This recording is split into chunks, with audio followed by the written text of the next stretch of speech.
Agriculture insurance company of India limited. संपन्न भारत की पहचान, बीमित फसल, खुशहाल किसान।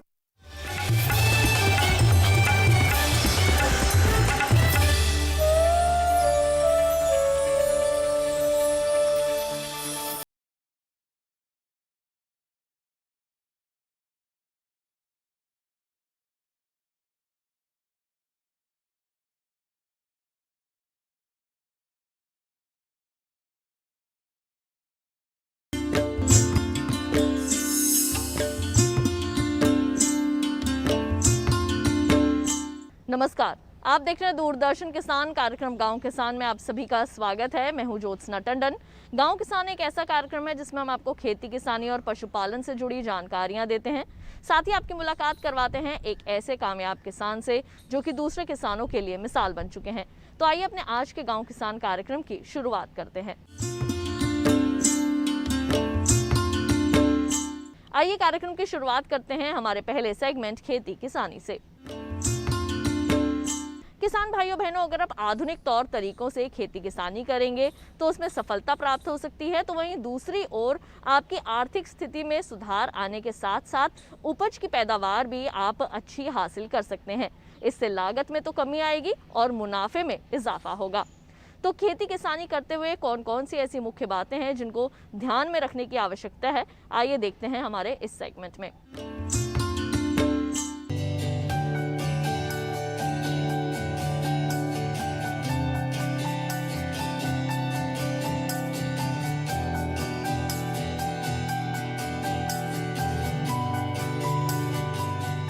अधिक पैदावार की चाहत में किसान खेतों पे रासायनिक खाद की मात्रा बढ़ा रहे हैं, लेकिन ये रसायन स्वास्थ्य और पर्यावरण पर नकारात्मक असर डाल रहे हैं।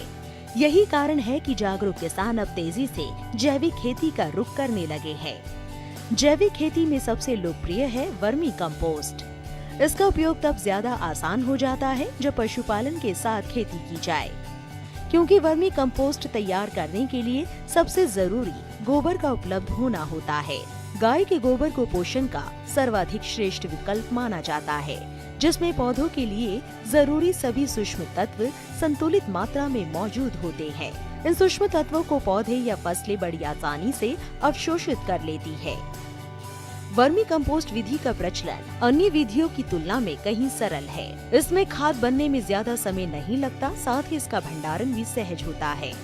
इसके अलावा पैदावार भी ज्यादा मिलती है। वर्मी कंपोस्ट बनाने की कई विधियां प्रचलन में है, जिनमें से मुख्य है पेड़ विधि। पेड़ के चारों ओर गोबर गोलाई में डाला जाता है।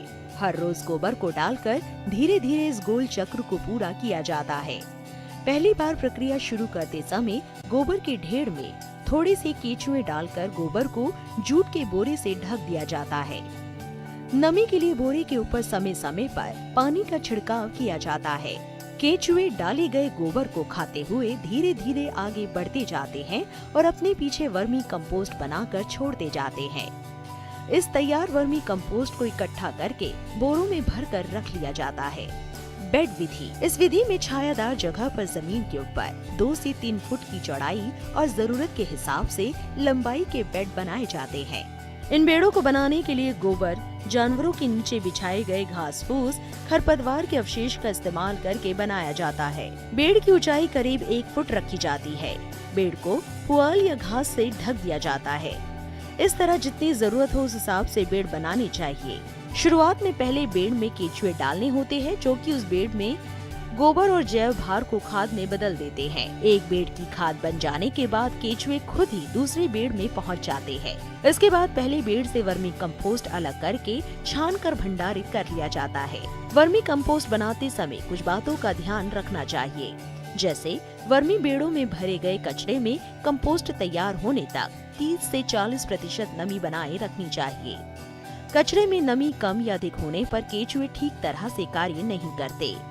वर्मी बेड़ में कचरे का तापमान 20 से 27 डिग्री सेल्सियस रहना चाहिए। यदि बेड़ पर तेज धूप पड़ती है तो तेज धूप पड़ने से कचरे का तापमान अधिक हो जाता है और केचुए तली में चले जाते हैं और अक्रियाशील होकर मर जाते हैं। वर्मी बेड़ में ताजे गोबर का उपयोग ना करें। ताजे गोबर में गर्मी अधिक होने के कारण केचुए मर जाते हैं। इसके लिए करीब 4 या 5 दिन पुराना गोबर लें। केंचुआ खाद बनाने के दौरान किसी भी तरह के कीटनाशकों का उपयोग न करें। खाद की पलटाई या तैयार कंपोस्ट को एकत्र करते समय खुरपी या फावड़े का इस्तेमाल न करें। फसलों में वर्मी कंपोस्ट का उपयोग करने से कई तरह के लाभ मिलते हैं। केंचुआ खाद भूमि की उर्वरकता को बढ़ाता ही है, साथ ही मिट्टी की जल सोखने की क्षमता में भी इजाफा करता है। वर्मी कंपोस्ट वाली भूमि में खरपतवार कम उगते हैं, जिससे रोग भी कम लगते हैं। वर्मी कंपोस्ट का उपयोग करने से फसलों के उत्पादन में वृद्धि होती है। वर्मी कंपोस्ट मिट्टी में कार्बनिक पदार्थों की वृद्धि करता है, साथ ही भूमि में जैविक क्रियाओं को बनाए रखता है। इसके अलावा फल, सब्जी, अनाज की गुणवत्ता में सुधार आता है, जिससे किसान को उपज का बेहतर दाम मिलता है।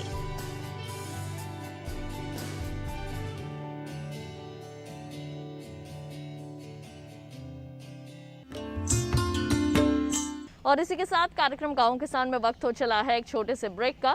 जल्द लौटेंगे वापस अपने अगले सेगमेंट के साथ। आप देखते रहिए दूरदर्शन किसान।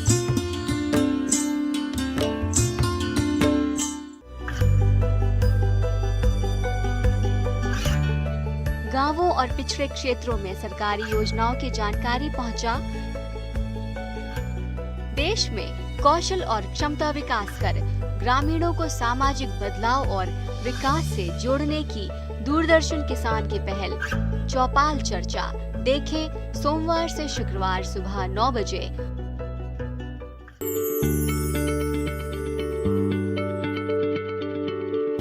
क्या आप किसी बीमारी से परेशान हैं? चाहते हैं डॉक्टर की सलाह? तो हम हैं आपके साथ, बताएंगे आपको जीने की राह। समस्याएं आपकी, समाधान देश के मशहूर विशेषज्ञों के। घर बैठे बात करें देश के जाने माने डॉक्टरों से। हमारे लाइव प्रोग्राम स्वस्थ किसान में हर शनिवार शाम 6 बजे से 7 बजे तक। खुशहाल होंगे खेत, पशु रहेंगे स्वस्थ, सरकारी स्कीम का होगा लाभ, जब एक्सपर्ट्स का मिलेगा साथ, आपके सवाल विशेषज्ञों के जवाब, सिर्फ एक फोन कॉल की दूरी पर। देखिए किसानों का अपना प्रोग्राम हेलो किसान, सोमवार से शुक्रवार शाम 6 बजे से सिर्फ दूरदर्शन किसान पर।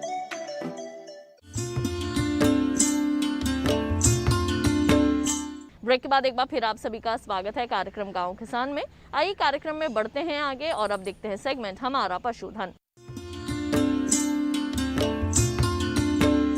किसान भाइयों बहनों, जैसे कि हम सभी जानते हैं कि पशु ही हमारा असली धन है और उनसे अच्छा उत्पादन तब प्राप्त किया जा सकता है जब हम उनके खान पान का अच्छी तरीके से रखें ख्याल। तो किस तरह से आपने करना है ठीक तरह से पशुपालन, आइए जानते हैं कार्यक्रम के इस भाग में।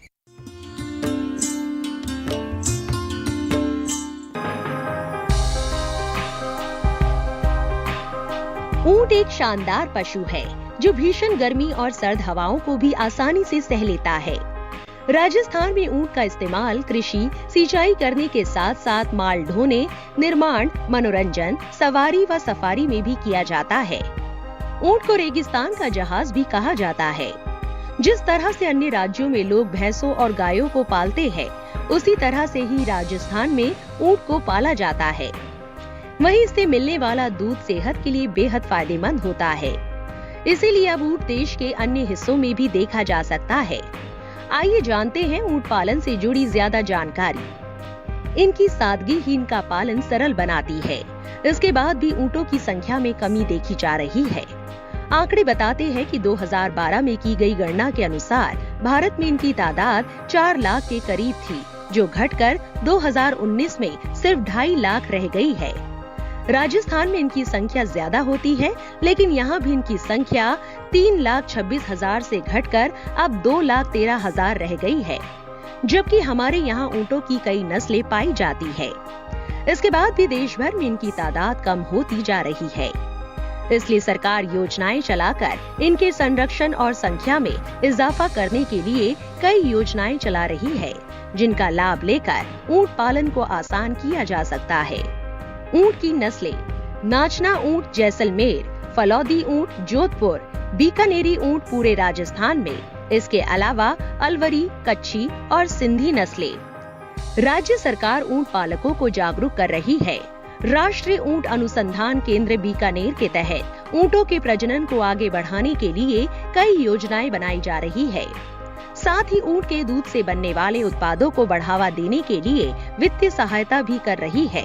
सामान्य तौर पर ऊंट का दूध 400 से 500 रुपए लीटर तक जाता है।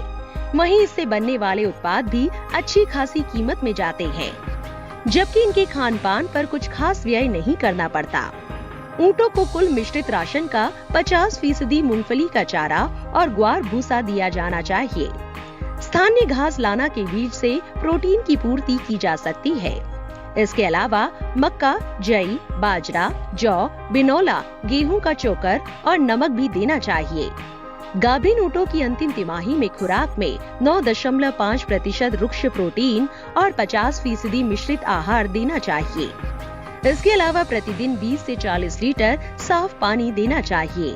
साथ ही रोगों से बचाव के लिए समय समय पर पशु चिकित्सक से सलाह लेते रहना चाहिए।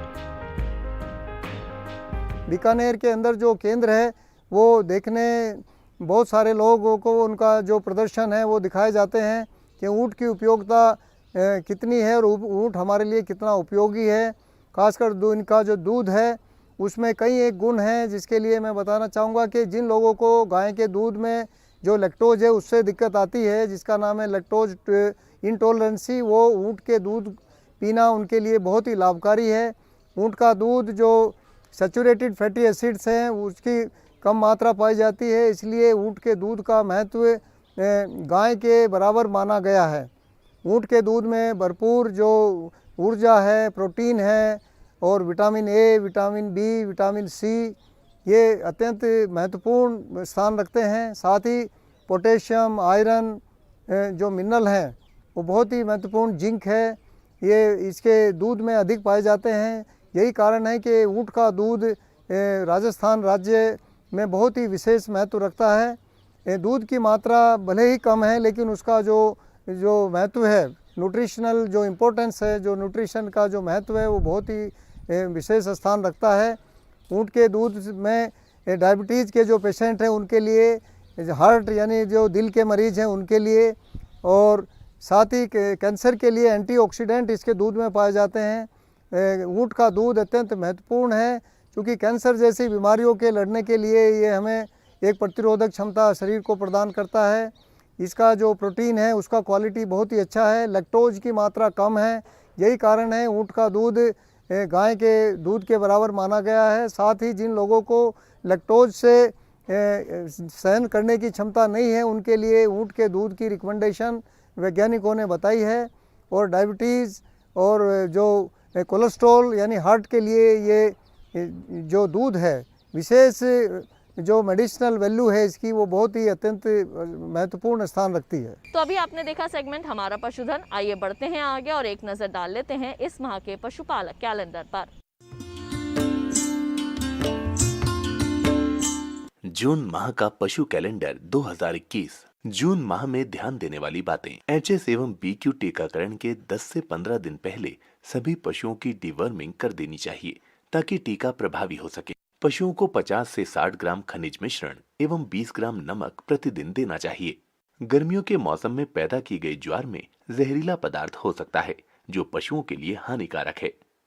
बरसात के मौसम में चारे की अच्छी पैदावार लेने के लिए ज्वार एवं मक्का की बुआई करें।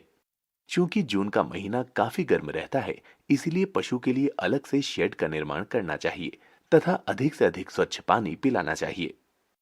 अधिक दूध देने वाले पशुओं को तरल कैल्शियम फास्फोरस 70 से 100 ग्राम प्रतिदिन पिलाएं। पशुओं को बाह्य परिजीवियों से बचाने के लिए पशु चिकित्सक की सलाह पर दवा का प्रयोग नियमित रूप से करें।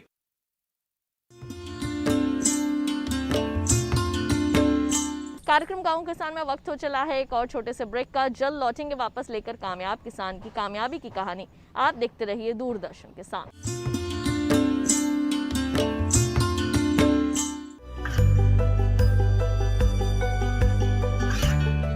गांवों और पिछड़े क्षेत्रों में सरकारी योजनाओं की जानकारी पहुंचा। देश में कौशल और क्षमता विकास कर ग्रामीणों को सामाजिक बदलाव और विकास से जोड़ने की दूरदर्शन किसान की पहल चौपाल चर्चा देखें सोमवार से शुक्रवार सुबह 9 बजे।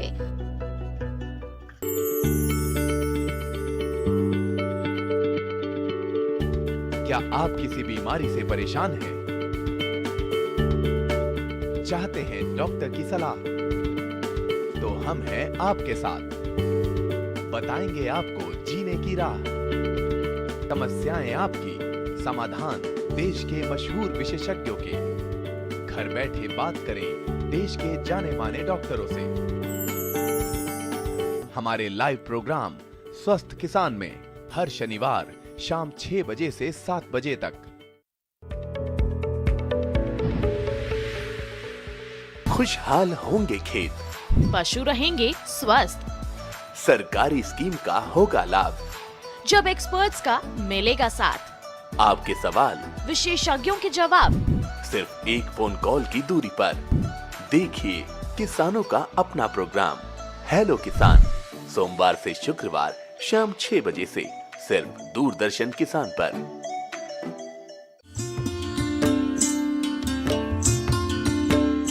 ब्रेक के बाद एक बार फिर आप सभी का स्वागत है कार्यक्रम गांव किसान में। आइए कार्यक्रम में बढ़ते हैं आगे और अब देखते हैं सेगमेंट कामयाब किसान की दास्तां। किसान भाइयों बहनों, अपने आज के सेगमेंट में आपकी मुलाकात करवाएंगे एक ऐसे कामयाब किसान से जिनके खेती में योगदान की वजह से आज दूसरे किसान उनको सराहने लगे हैं, साथ ही साथ वो दूसरे किसानों के लिए प्रेरणा स्रोत भी बने हैं। तो आइए जानते हैं उनकी कामयाबी की ये कहानी उन्हीं की मुंह जुबानी।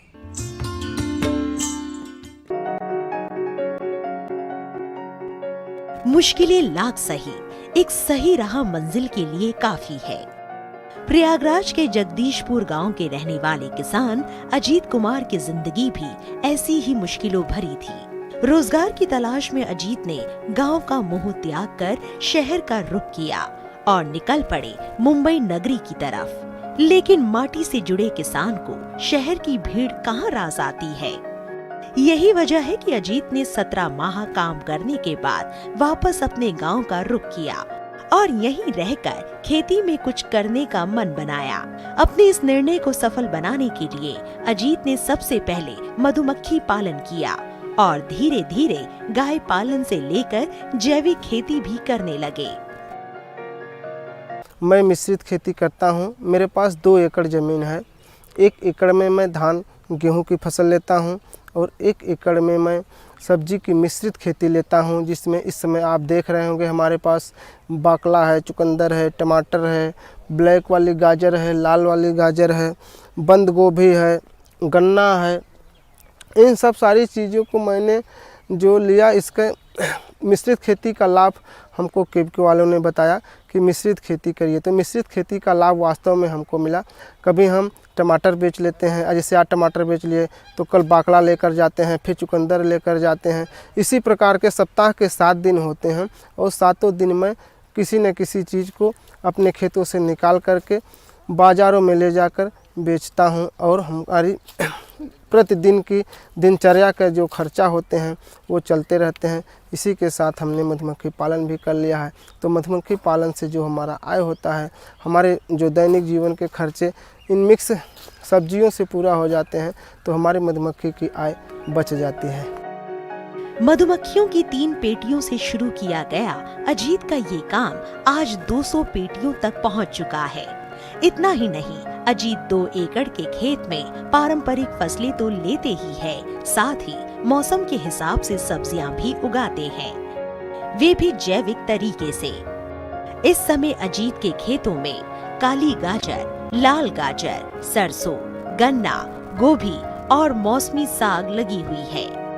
अजीत अपने खेतों में केंचुआ खाद का इस्तेमाल करते हैं, जिसे बनाने के लिए वो घर में पाली हुई गाय के गोबर का उपयोग करते हैं। साथ ही गाय के मूत्र से जैविक कीटनाशक बनाते हैं, जिससे फसलों में कीट व रोग पर नियंत्रण किया जा सके। मेरे पास 2 गाय हैं उस गाय जो मेरे पास है वो अच्छी नस्ल की गाय हैं। केपके वालों की सलाह से मैंने गाय को रखा है। एक गाय को मेरे पास जो है वह साहिवाल नस्ल की है और दूसरी गाय जो है मेरी फिजिशियन नस्ल की गाय है। और गाय हमारी अच्छी भरपूर मात्रा में दूध भी देती हैं। एक समय का दूध सुबह का बेच लेता हूँ, शाम का दूध जो होता है वह पूरे परिवार में भरण पोषण के लिए रख लिया जाता है। और हमारे दूध से भी हमारी आय है जो दैनिक दिनचर्या में कुछ न कुछ चीज़ों की पूर्ति कर देता है और हमको उससे गोबर मिल जाते हैं। उस गोबर के द्वारा ही मैं बर्मी का काम कर रहा हूँ। गाय से हमको गोबर तो प्राप्त होता है, उसके साथ साथ हम गाय के मूत्र को भी भरपूर प्रयोग करते हैं। हमारे यहाँ जो गाय रखी गई हैं उन गायों से मैं तमाम प्रकार के कीटनाशक दवाओं और टॉनिक बना लेता हूं, जिससे कि धरती में हमको पोटास, यूरिया, नाइट्रोजन बाहर से नहीं डालना पड़ता, बल्कि उसी से हमारा पूरक हो जाता है। अगर हमारे पास अगर गाय का मूत्र आप देखेंगे तो कम से कम 150 लीटर तो हमेशा उपलब्ध रहता है। अजीत अपनी सफलता के पीछे कृषि विज्ञान केंद्र की सबसे बड़ी भूमिका मानते हैं। वो बताते हैं कि कृषि विज्ञान केंद्र से प्रशिक्षण लेने के बाद ही उनके व्यवसाय को रफ्तार मिली। कृषि विज्ञान केंद्र ग्रामीण युवाओं के लिए प्रशिक्षण का कार्यक्रम चलाती है। इसके साथ साथ खेती किसानों के लिए और प्रसार कार्यकर्ताओं के लिए प्रशिक्षण का कार्य करती है। हम जानते हैं कि आज युवा जो है वो पलायन कर रहे हैं गाँव से, और जबकि उनके पास रोजगार के लिए कोई साधन नहीं है। ऐसे में उन्हें ऐसे प्रशिक्षणों को देना ताकि वो जो है वो अपने गांव में रहते हुए वो अपने कार्यों को करें, अपनी खेती के साथ साथ कुछ ऐसे उद्यम लगा सके जिसके द्वारा उन्हें अतिरिक्त आय मिल सके। मधुमक्खी पालन जो है वो एक ऐसा उद्यम है जहां पर किसान जो युवा जो है वो खेती के साथ साथ मधुमक्खी पालन कर सकता है, जिसके द्वारा उसे वो अतिरिक्त जो है आय मिल सकती है। और इसके अलावा न सिर्फ उसे अतिरिक्त आय मिलती है, लेकिन जो हमारा कृषि का उत्पादन है वो भी बढ़ जाता है, क्योंकि हम जानते हैं कि ये हमारे लाभकारी कीट जो है, मधुमक्खी एक लाभकारी कीट है जो पर परागण की क्रिया करके जो है वो हमारे उत्पादन को भी बढ़ा देती है। कृषि विज्ञान केंद्र का जो है वो ऐसे युवाओं को जो बेरोजगार हैं और उनको जो है वो प्रशिक्षण देने का कार्य करती है। जबकि हम जानते हैं सरकार की मंशा ये है कि हमारे किसानों की आय दुगनी हो। अगर किसान जो है वो मधुमक्खी पालन के साथ साथ खेती के साथ साथ मधुमक्खी पालन को वो करे तो निश्चित रूप से उसकी आय में 2 गुना 3 गुना जो है वृद्धि होगी, और इसके अलावा जो है उसका उत्पादन में भी उसका वृद्धि होगी। और हम जानते हैं कि बहुत सारे हमारे किसानों को जो है कृषि विज्ञान केंद्र के वैज्ञानिक जो है वो अलग अलग गांव में जा कर के किसानों को जो है वो प्रशिक्षण देते हैं।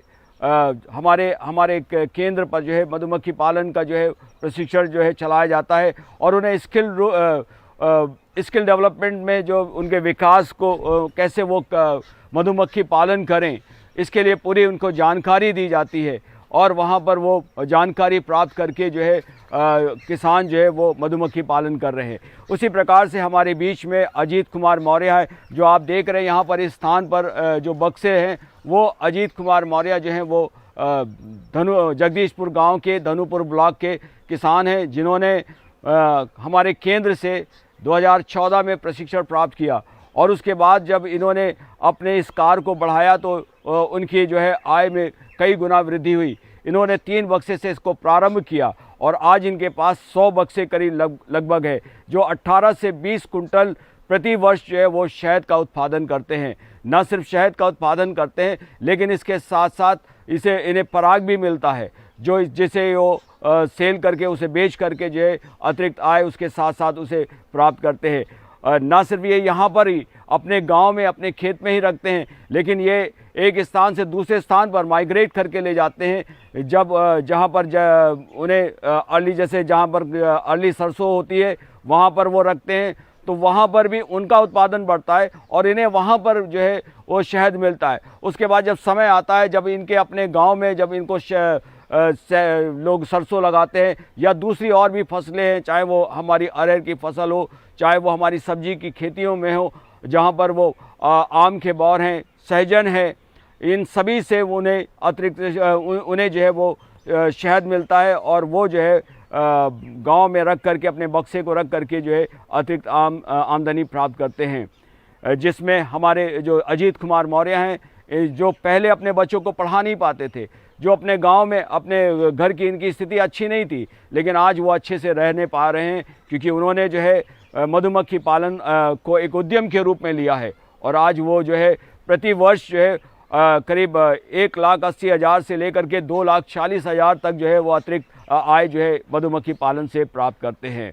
और मैं सभी किसान, मैं युवाओं से अनुरोध करूंगा कि मधुमक्खी पालन करके वो एक अतिरिक्त आय ले सकते हैं और कृषि में जो है वो अपने उत्पादन को बढ़ा सकते हैं और हमारी आय जो 2 गुना है। और क्योंकि जब हमारा जोत कम होता जा रहा है, ऐसे में हमें एक आवश्यकता इस बात की है कि हम उद्यम को लगाएं, ऐसे उद्यम को लगाएं जो हम खेती के साथ साथ उसे कर सकते हैं और ये हमारे लिए लाभकारी होगा। इस तरह से सही मार्गदर्शन लेकर किसान कम संसाधन में भी ज्यादा मुनाफा कमा सकते हैं।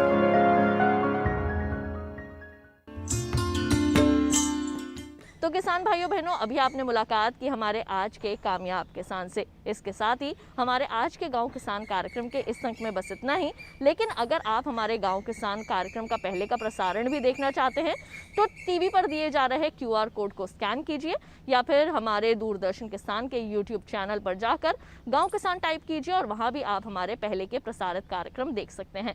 तो आज के लिए केवल इतना ही, मुझे दीजिए इजाज़त। आप देखते रहिए दूरदर्शन किसान। नमस्कार।